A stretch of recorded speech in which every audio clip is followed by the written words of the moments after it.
Bueno, seguramente ustedes han seguido el caso Ángeles Rawson, el asesinato de esta chica de 16 años en Buenos Aires, a través de los diferentes medios de comunicación, y muchos de ustedes han elegido la televisión para informarse. Y allí es cuando seguramente habrán notado muchas de las cuestiones que vamos a ir analizando en este bloque del programa, porque realmente considero que en algunos casos, por no decir en la mayoría, se ha actuado desde los medios con absoluta irresponsabilidad, sobre todo en las primeras horas de conocida la noticia del crimen, cuando se habló de la desaparición de esta joven, cuando se la encontró muerta, respecto del posible autor del homicidio. En un momento el viernes a la noche, todos los medios apostaban a que el padrastro de la adolescente iba a quedar detenido, y es más, ya no decían que había sido el homicida, pero prácticamente lo daban a entender con las transmisiones que uno vio, sobre todo en las últimas horas del viernes y en las primeras horas del sábado. Cambiando día a día el culpable. Claro, realmente se habla de un giro en la investigación, en realidad se habla de un giro de lo que se venía comentando en los medios. Claro. Me parece que es el punto. Cómo hacer que una transmisión no decaiga con una imagen muy pobre para mostrar, como era la del viernes a la noche, con una puerta, con una placa, con gente entrando y saliendo, que obviamente y la mayoría eran policías. Bueno, realmente como espectadores, la verdad a mí no me gustó lo que vi. Realmente uno, sobre todo analizando un poco a la distancia, como podemos hacerlo desde aquí, desde Santa Fe, me parece que hay otra forma de poder informar lo que está sucediendo, o simplemente es mucho más ético decir que no hay demasiadas novedades que comunicar, que tratar de hablar en potencial y valiéndose de ese potencial decir cualquier cosa. Un claro abuso en la mediatización de este caso, como tantos otros que vamos viendo. Vamos a introducirnos a través de un informe en esta temática, y después también estaremos haciendo una encuesta a la gente, salimos a la calle para preguntar qué opinaban, y finalizaremos con la presencia de un profesional acerca del tema. Según la información de esta noche, la soga es muy fina y se parece a las que se utilizan para pesca. La repregunta natural es: ¿y algún conocido de Ángeles Rawson pescaba en forma habitual? ¿Usted a qué se dedica? Bueno, yo en estos momentos hago esto, hago cobranzas para mi mujer, y después estuve mucho en el ambiente de la pesca durante muchos años. Soy, digamos, un asesor. Sigo pescando, por eso creo que tengo la capacidad de tomar esto con un poco de más calma. Ya bien cómo es el tema. El padrastro está detenido, el portero, que es el que están buscando, que no se sabe si anda por ahí, o se ahorcó, o no se ahorcó. Este sería el tercer detenido. Lo encontraron al portero, y el portero está hablando. Están sacando una bolsa ahora, a ver si lo podemos ver. Ahí está, hay una persona, Ignacio, la cobertura. Sí, yo no puedo ver, ¿eh? Es un realmente chico, me parece que es un... No puedo ver. No, perdón. No, es como un bolso, un bulto. No, están sacando como escaleras. Me parece que están sacando la lona. Me parecía una persona agachada, pero no, la estaban llevando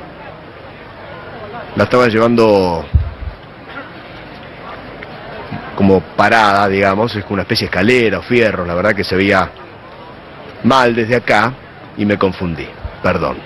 Los medios vamos mucho más rápido que la justicia, y en realidad la respuesta la va a dar la justicia, mala o buena. Crimen de Ángeles. El padrastro estaría detenido. ¿Habrían detenido ya al padrastro de Ángeles? El padrastro estaría detenido. Termina el careo y termina detenido el padrastro. Podemos confirmar de que el padrastro estaría detenido. No figuran en esta imputación a la que arribó la fiscal, no figuran familiares de Ángeles Rawson imputados en esta causa. Detuvieron al portero. Se trata de Jorge Néstor Mangueri, de 45 años. El hombre se desempeñaba como encargado del edificio desde hace 10 años. Ángeles fue violada y luego asesinada. Ángeles Rawson fue hallada asesinada dentro de un predio del SEAMSE, también fue violada. El misterioso crimen de Ángeles Rawson: fue estrangulada, fue violada. La autopsia sobre el cuerpo permitió establecer que no hubo ningún tipo de violación sobre el cuerpo de Ángeles. La nena pudo haber llegado hasta su casa.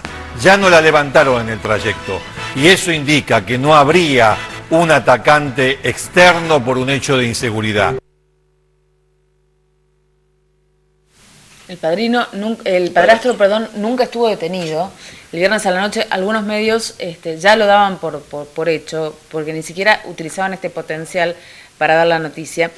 Realmente vimos en este pequeño compacto de qué manera fueron cambiando las posturas de acuerdo al avance de la investigación, pero en definitiva lo que uno no sabe es de dónde surgió toda esa información errónea que desde un primer momento, porque pasamos de un ataque en la calle de que fue abordada en la vía pública y se la llevó un desconocido. Violador serial. Pasamos de la teoría del violador serial al padrastro perverso, del padrastro perverso al encargado del edificio el hermano resentido, antes, la madre. Y así seguimos. Entonces, me parece que en esto todos, más allá de que algunos nos dediquemos a esta función de informar, nos ponemos en el lugar de los espectadores y decimos, si en esto se equivocan tanto, se dicen tantas cosas que no son ciertas, ¿cuántos de los otros mensajes que recibimos a diario serán ciertos o serán de fuentes chequeadas o no? Paralelamente, la paranoia que se genera en todos los televidentes que van siguiendo el caso como si fuera una novela, una película, y ya pierde la noticia la función que debería tener. Seguro. Vamos a ver algunas opiniones, a ver qué piensan algunas personas que entrevistábamos esta tarde respecto de la cobertura que se dio en los medios televisivos a este caso. En primera instancia te diría que me parece exagerado y obviamente es la agenda de todos los otros medios a partir de lo que pasa en la tele. Me parece que, no sé si todos los días, pero hay muchos casos similares y que no tienen la misma cobertura. A ver, me tocó seguir una sola situación, la que pasaba creo que fue el viernes a la noche, que estaban transmitiendo en vivo todos los medios, a ver quién entraba, quién salía, y me reía después porque a cada rato decían que ya sabían quién estaba detenido, quién iba a declarar y quién no, y te juro que dejé eso, me fui a dormir y a la mañana siguiente me encontré con que el detenido era otro. Así que obviamente las fuentes no eran muy confiables o estaban siendo manipulados. Me pareció que se fue muy por el lado del sentimentalismo, más allá de haberlo hecho con objetividad. Eso llevó a que muchos de los televidentes nos pongamos del lado de uno o de otro personaje, o que nos vayamos en contra de uno, como pasó con el padrastro en cierto momento, que ya todos lo habían condenado sin esperar el dictamen, digamos, de los peritos. Se basó mucho también en el tema de cuando salió a hablar la mamá, que decían que se la veía calmada, que sabía algo, que había sido la familia, y se fue mucho por ese lado, y la investigación, o por lo menos la idea de investigación que tenía el público, no se abrió de ese tema. Me parece innecesariamente exagerada. Me parece que el dolor en estos casos no puede ser motivo de lucro de ninguna manera en ningún medio de comunicación. Creo que faltaron a la ética muchos medios y en muchas ocasiones. Pienso que es un caso que generó rating y se siguió haciéndolo, tratándolo y nada más. Ese fue sencillamente eso. O sea, es un caso que repercutió mucho en la sociedad y que por cómo es que generó mucha sensibilidad en la sociedad. Entonces, hacer un caso así, se lo siguió tratando, pero al ver que dio rating, se lo siguió tratando mucho más que cualquier otro caso común, que seguramente habrá pasado en muchas provincias del país casos similares, lamentablemente, pero que no se le dio el mismo tipo de tratamiento que a este caso. Yo creo que en principio estuvo bueno porque ayudó a la investigación a mover toda esa cuestión. Pero después, ante la falta de noticias, de evidencias nuevas, ya se hizo un abuso, se tuvieron culpables por todos lados, suponiendo cosas que, o sea, adelantándose a los tiempos que eran distintos de lo que lleva la investigación en común. Muy bien, vamos a ver qué opina un especialista en el tema. Claudia Chamudis es magíster en sociosemiótica, obviamente es docente, también es secretaria de Educación del Sindicato Argentino de Docentes Particulares. Buenas noches y bienvenida. Buenas noches, muchas gracias por la convocatoria. Bueno, queríamos conocer qué opinión tenía como especialista en la materia respecto de esto que planteábamos, ¿no? La cobertura, la responsabilidad de los medios en la información de un caso que conmocionó sin dudas a la opinión pública y que, bueno, como decíamos, ¿no? Fue mutando en cuanto a la teoría, a las diferentes teorías o las diferentes hipótesis que se manejaron en torno de la investigación. Sí, mira, yo como docente formo comunicadores sociales y formo docentes. Entonces, de algún modo también uno forma parte del público y de la producción de noticias. Hoy hablaban ustedes muy bien desde el punto de vista de la ética de la producción. Y realmente lo que estamos viendo en estos días es como una hibridación de géneros. Uno ya se ha perdido entre lo que es ficción y lo que es la realidad. Eco ya lo planteaba en los 80.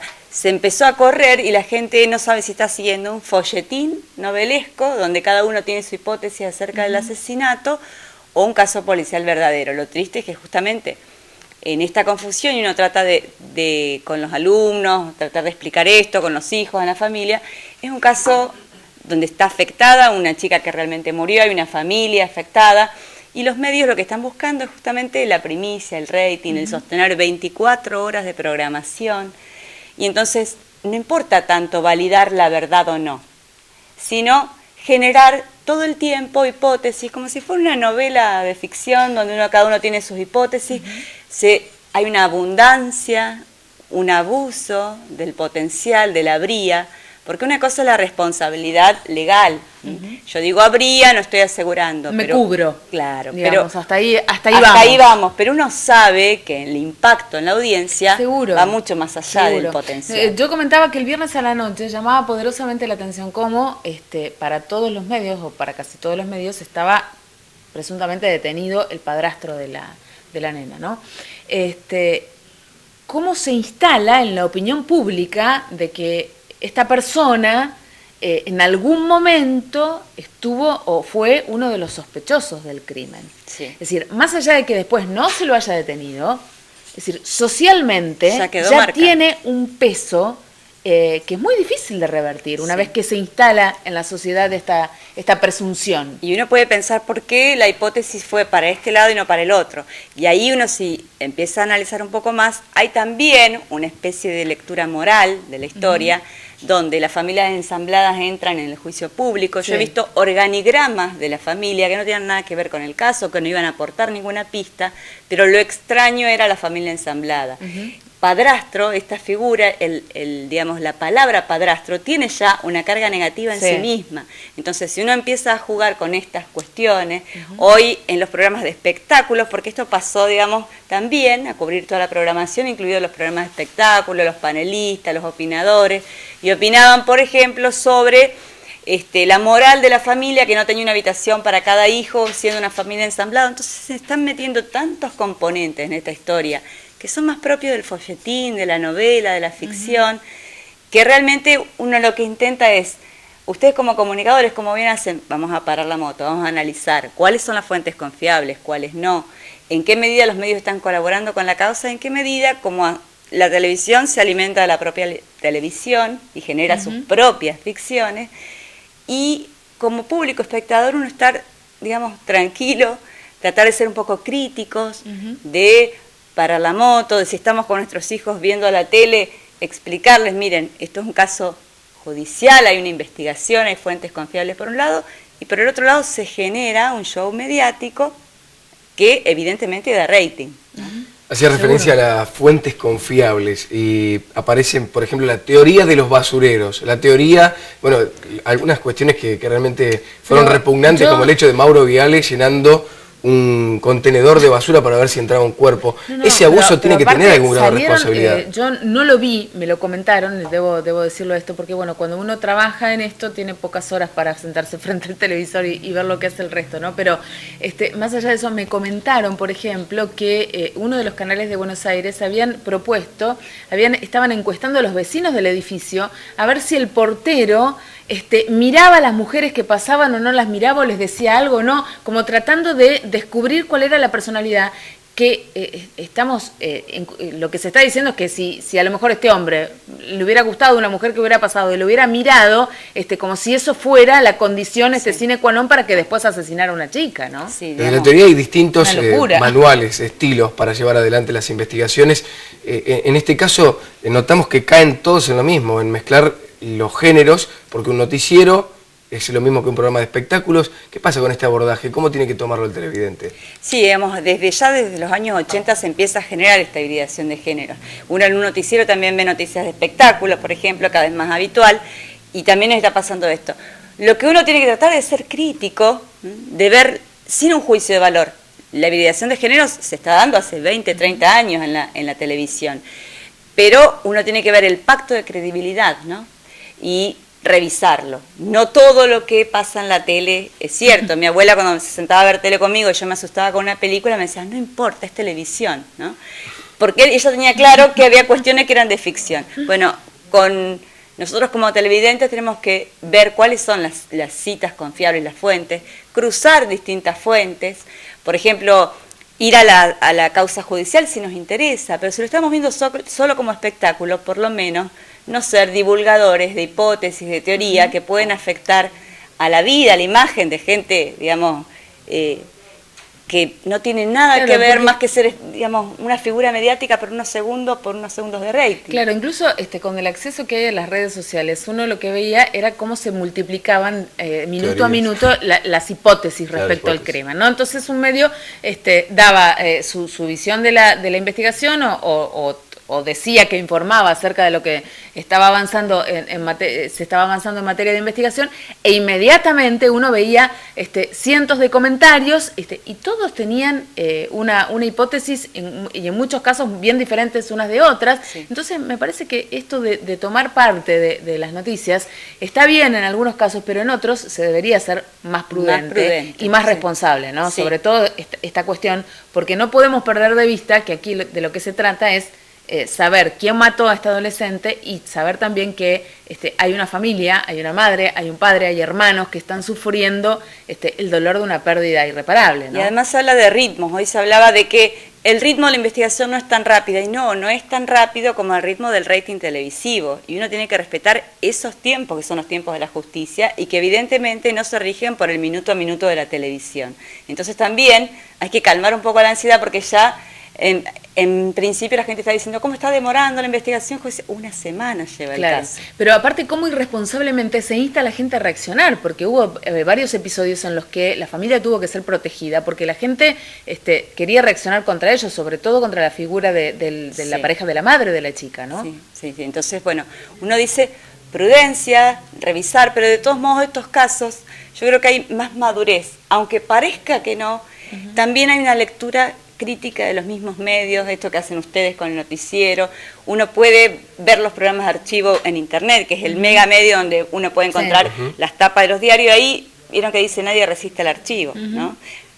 Hoy a la tarde me puse a revisar también cómo habían sido las tapas de los diarios, las coberturas de los noticieros, y también ahí creo que está formar parte de un espectador más crítico que después pueda comparar, tomarse el tiempo, mirar qué posición ocupó cada medio en esto, cómo al principio se quiso instalar, si abonaba para una causa de instalar el tema de la inseguridad generalizada, después pasó la hipótesis de una familia ensamblada que tenía una moral, digamos, confusa, dudosa, ahora pasa por el tema de... Pero bueno, ¿por qué se abonan esas hipótesis? Porque siempre van a encontrar un terreno más fértil para abonarse a algunas teorías en vez de otras. Y porque mediáticamente... Cuanto más macabro y cuanto más morbo, mejor. Claro. Ese es el punto, ¿no? ¿Qué pasa con la responsabilidad penal en este caso? Calumnias, injurias... No, una que esa figura está, digamos, borrada, y otra que el potencial protege jurídicamente. Lo que no protege es éticamente, que es lo que uno dice, ¿no? O sea, vos podés decir habría, pero no, yo no dije, pero... En la zona lingüística hablamos del presupuesto y del sobreentendido. El presupuesto está en la lengua. Es una cuestión de la que jurídicamente vos no podés escapar. Pero el sobreentendido, que te lo dejan a tu cargo, igual éticamente están haciéndote cómplice de una hipótesis, pero bueno, no tiene una figura legal en contra. Debería tenerla. Y bueno, ese es otro debate. Es otro debate, pero es una cuestión ética. Uno intenta plantear que tiene que haber una ética profesional, que evite eso, más allá de que vos tengas, porque si no sería una industria del juicio interminable también, ¿me entendés? Seguro. Pero tiene que haber, incluso se llegaría a un nivel de autocensura muy importante también, porque cada cosa que uno vaya a decir, uno intenta una ética intersubjetiva, digamos, o sea, no te gustaría que hagan eso con un caso en el que te involucre a vos. Trata de tener ese cuidado cuando estás trabajando como profesional de la comunicación, digamos. Eso es lo que uno intenta, por lo menos desde la formación de comunicadores sociales, es lo que intenta.